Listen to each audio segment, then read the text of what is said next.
बिस्मिल्लाहिर्रहमानिर्रहीम। मैं अब्दुल बासित एडवोकेट आपको बताता हूँ आपके मसाइल का हल इस चैनल कानून के ज़रिए से।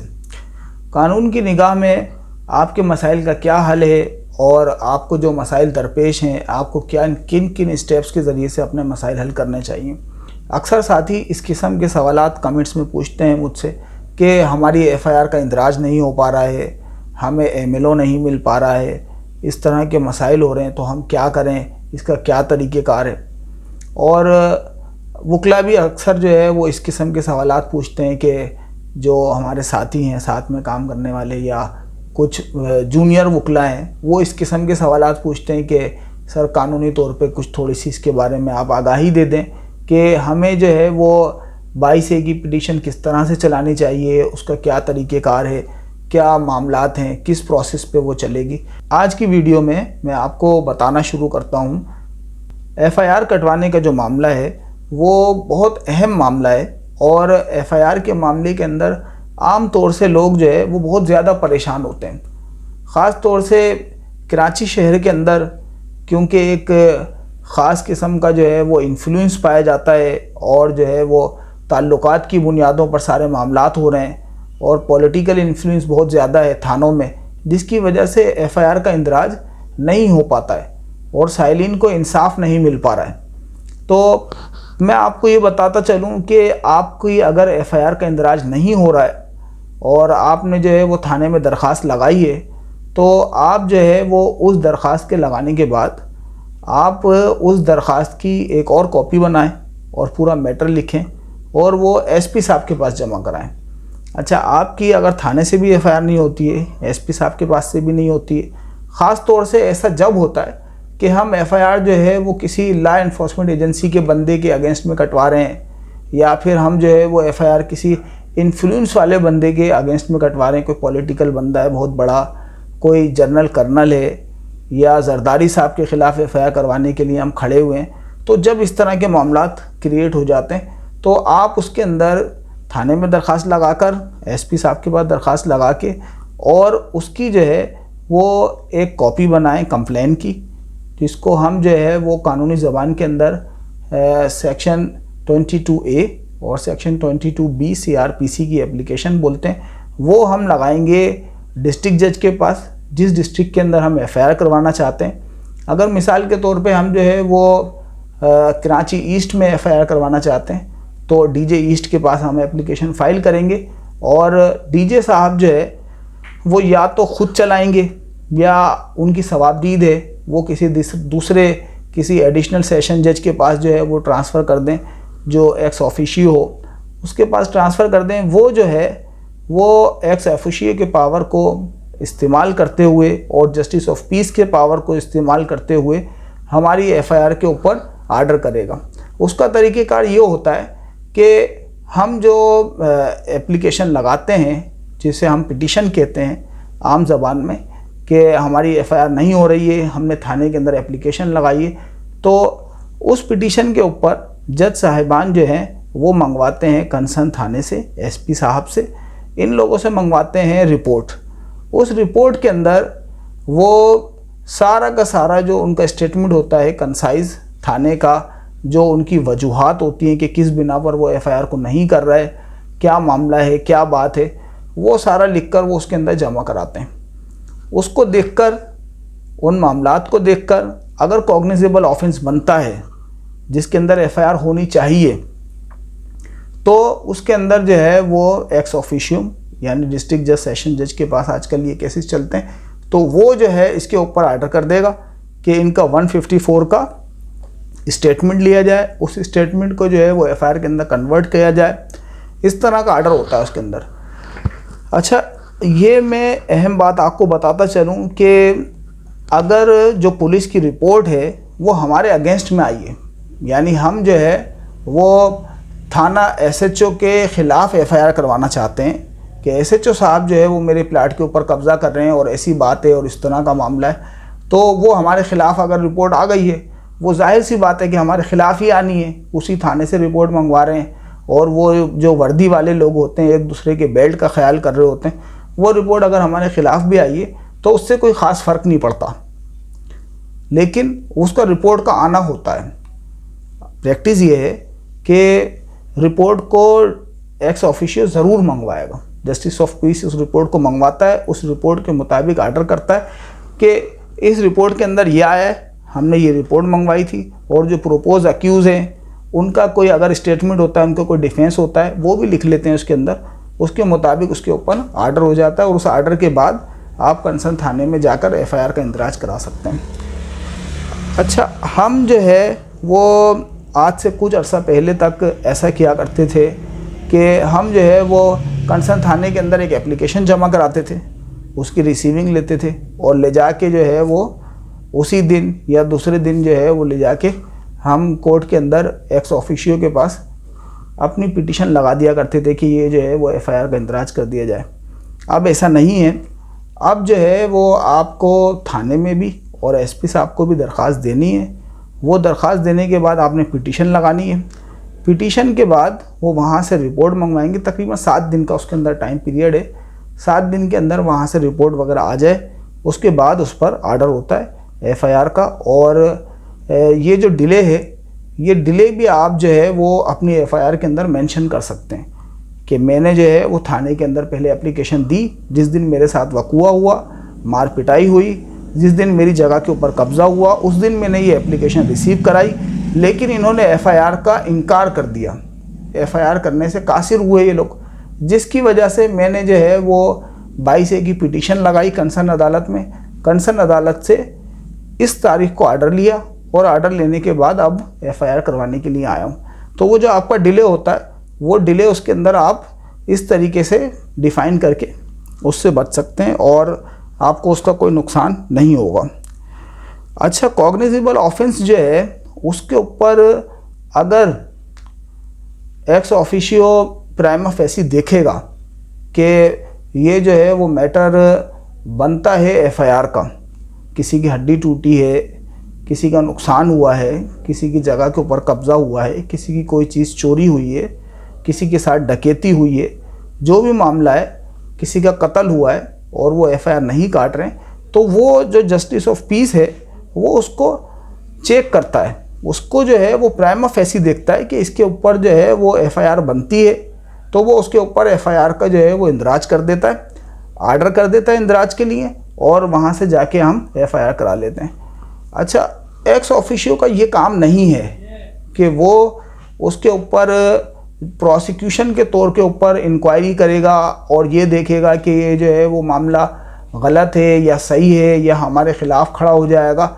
इस तरह से इंक्वायरी करना उसका काम नहीं है।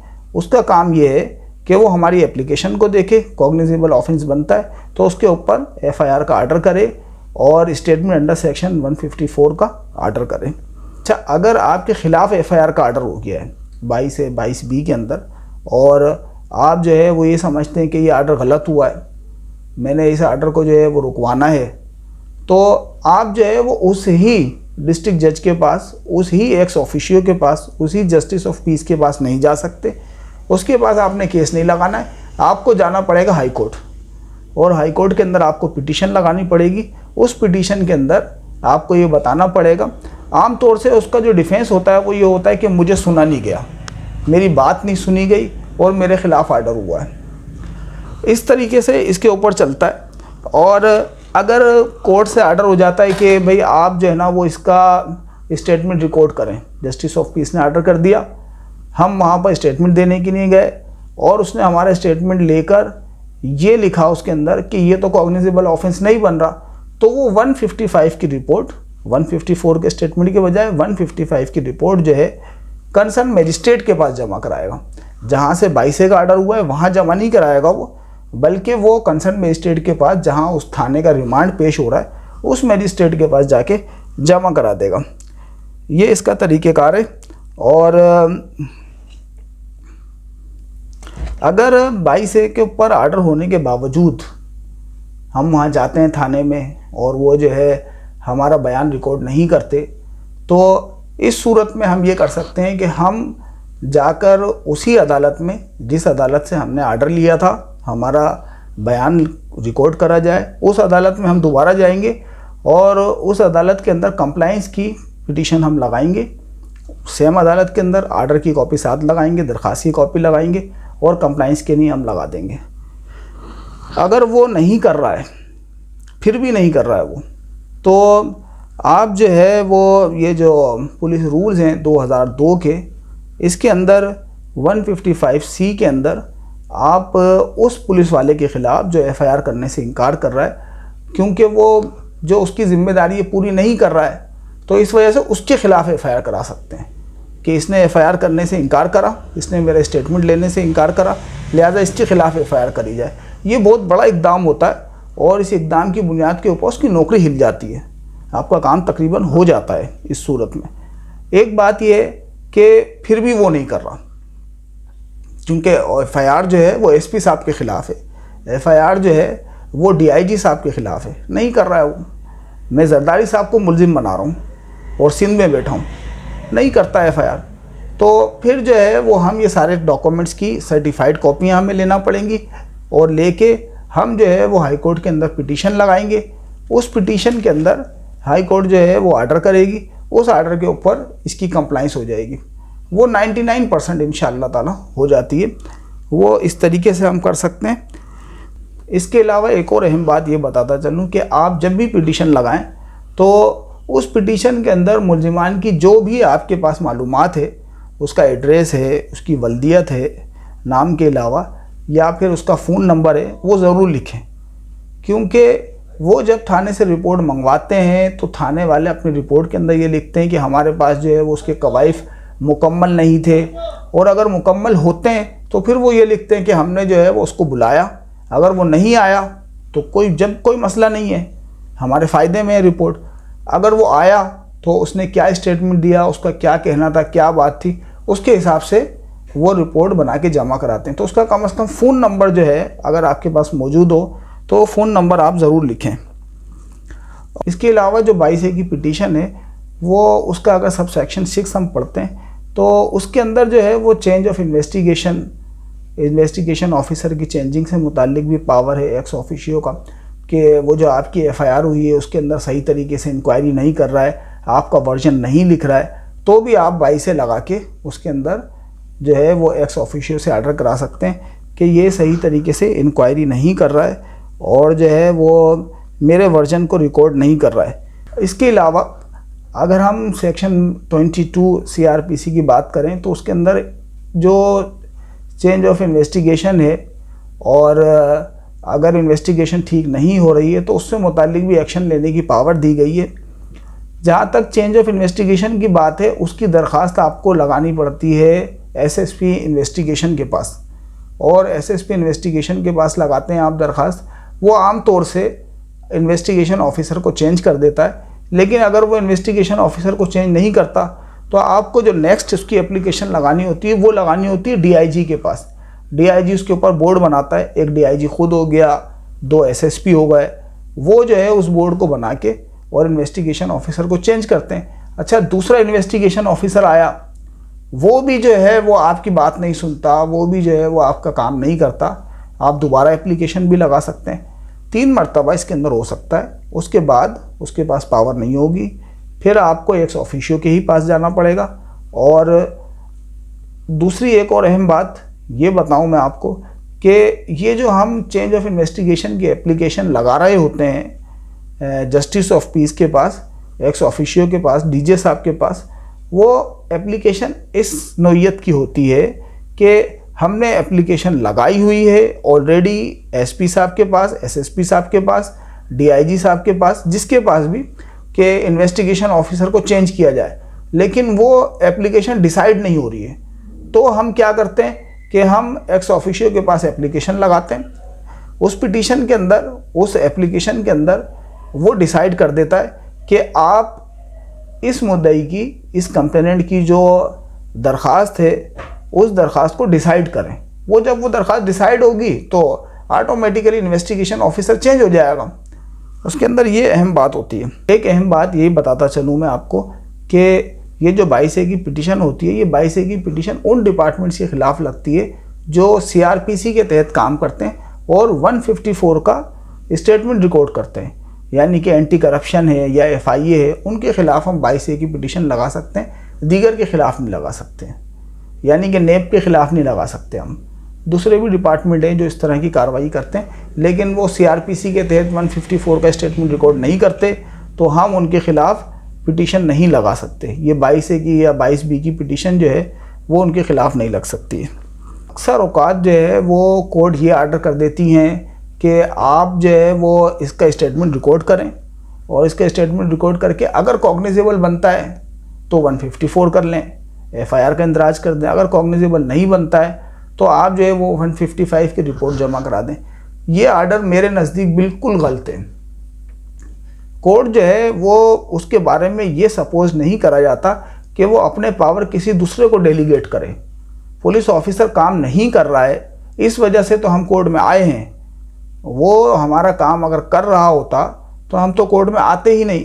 तो इस किस्म का जो आर्डर है ये गलत है, और जो है वो उसके अगेंस्ट में आप सुपीरियर कोर्ट्स के अंदर जा भी सकते हैं। इस तरह का जो भी आर्डर कर रहे हैं वो गलत कर रहे हैं। असल में देखा जाए तो मेरे नज़दीक उनको ट्रेनिंग की ज़रूरत है, उन्हें कानून को समझने की ज़रूरत है। ये जजेस गलत कर रहे हैं अगर इस तरह का आर्डर पास कर रहे हैं तो। और अगर 22A के अंदर ये आर्डर हो जाता है कि अल्टरनेट रेमेडी को अवेल किया जाए, तो अल्टरनेट रेमेडी का मतलब होता है private complain. Under section 200 private complain हम फाइल करें तो हम जो है वो अल्टरनेट रेमेडी के तौर पर under section 200 CRPC complain file कर सकते हैं। और वो अगर हमारा पहले से कोई केस चल रहा है, उस केस के साथ साथ ये जो हमारी प्राइवेट कंप्लेन होगी ये भी साइमल्टेनियसली चलती रहेगी, पैरेलल में दोनों चलेंगी। इससे जो है वो कोई हमारे केस के ऊपर कोई फ़र्क नहीं पड़ेगा। अहम साइटेशंस में आपको बताता चलूँ वो ये है कि 2011 YLR पेज नंबर 27 के ऊपर ये डिसाइड हुआ है कि अगर जस्टिस ऑफ पीस को ये मालूम होता है कि कॉग्निजेबल ऑफेंस हुआ है तो उसकी कानूनी जिम्मेदारी है कि वो केस को रजिस्टर्ड कराने की डायरेक्शन देगा। अगर उसको ये पता चल गया है तो वो उसको डायरेक्शन देनी ज़रूरी है। इसी तरीके से 2014 Pakistan criminal law journal page number 1146 के अंदर ये डिसाइड हुआ है कि जस्टिस ऑफ पीस पर यह पाबंदी नहीं है कि वो पुलिस रिपोर्ट मंगवाए। जस्टिस ऑफ पीस पुलिस से रिपोर्ट मंगवाए बगैर भी एप्लीकेशन को डिसाइड कर सकता है। वो कोई उनका नौकर नहीं है कि उनसे रिपोर्ट मंगवाना उसको ज़रूरी है।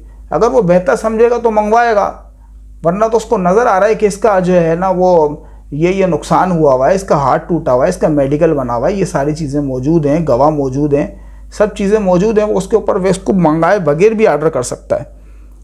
इसी तरीके से 2014 YLR पेज नंबर 1616 पर डिसाइड हुआ है कि 22A में आर्डर करते वक्त सिर्फ प्राइमा फेसी केस को देखा जाएगा, जबकि प्रॉपर इंक्वायरी बाद में FIR होने के बाद करी जाएगी। इसके अंदर ज़्यादा गहराई में नहीं जाया जाता है, इसके अंदर मिनट्सली देखा जाता है कि जो है ये हमारी जो दरख्वास्त है इस दरख्वास्त के मुताबिक कॉग्निजेंस बन रहा है या नहीं बन रहा है, गवाह मौजूद हैं, टाइम पीरियड लिखा हुआ है, सारी चीज़ें मौजूद हैं, उसका मेडिकल मौजूद है, या जिस प्रॉपर्टी या कब्ज़े की बात कर रहा है उसकी तस्वीरें मौजूद हैं, उसका बिल मौजूद है ओरिजिनल, उस जगह के डॉक्यूमेंट्स मौजूद हैं। इस तरीके से उसके ऊपर वो आर्डर करते हैं। और एक और अहम साइटेशन है 2011 Pakistan criminal law journal page number 268, जिसके अंदर ये डिसाइड हुआ है कि जस्टिस ऑफ पीस का काम सिर्फ कंप्लेनेंट की फरियाद रसी करना है। वो इन्वेस्टिगेटिंग एजेंसी या प्रोसिक्यूशन का किरदार अदा नहीं कर सकता। उसका ये काम नहीं है कि हमारे ख़िलाफ़ चलेगा कि आपने झूठी दरख्वास्त लगाई है, मैं आपके ऊपर जुर्माना लगा रहा हूँ, ये उसका काम नहीं है, ना उसकी ये पावर है। उसका सिर्फ ये काम है कि मैं जो दरख्वास्त लेकर आया हूँ उसको सुन और उसके मुताबिक आर्डर कर। अगर बनती है तो बनने का आर्डर कर, अगर नहीं बनती तेरे दिमाग से तो नहीं कर आर्डर। उसका ये काम नहीं है कि वो जो है वो प्रोसिक्यूशन का काम अंजाम देना शुरू कर दे। इसके अलावा एक और citation 2012 Pakistan criminal law journal page number 180 पर भी ये बात डिसाइड हुई है कि जस्टिस ऑफ पीस का ये काम नहीं है कि दरख्वास्त झूठी है या सच्ची। जस्टिस ऑफ पीस का काम सिर्फ ये है कि वो दरख्वास्त की मिनट्स रीडिंग करके अगर समझे कि इस दरख्वास्त के मुताबिक कॉग्निजेबल ऑफेंस बनता है तो बयान रिकॉर्ड करने का आर्डर पास करे, बस साफ बात है। इसी तरीके से PLD 2005 कराची पेज नंबर 621 पर यह डिसाइड हुआ है कि 22A में किया हुआ ऑर्डर सिर्फ सेक्शन 561A CRPC में ही चैलेंज किया जा सकता है। अंडर आर्टिकल 199 कॉन्स्टिट्यूशन पिटीशन भी काबिल समाअत नहीं होगी। इसकी 199 की पिटीशन नहीं लगाई जा सकती है। 199 की पिटीशन सिर्फ उन मैटर्स में लगाई जा सकती है जिसका कोई प्रॉपर सेक्शन मौजूद नहीं हो। जिसको प्रोसीड करने का सेक्शन मौजूद है तो उसको उसी सेक्शन के मुताबिक हम सुपीरियर कोर्ट्स में लेकर जाते हैं। 561A के अंदर आपको लेकर जाना पड़ेगा CRPC के, अदरवाइज आपकी पिटीशन जो होगी वो डिसमिस हो जाएगी। Thank you. मुझे उम्मीद है कि आपको ये वीडियो पसंद आई होगी। इसी किस्म की और मज़ीद वीडियोस देखने के लिए हमारे चैनल को सब्सक्राइब करें।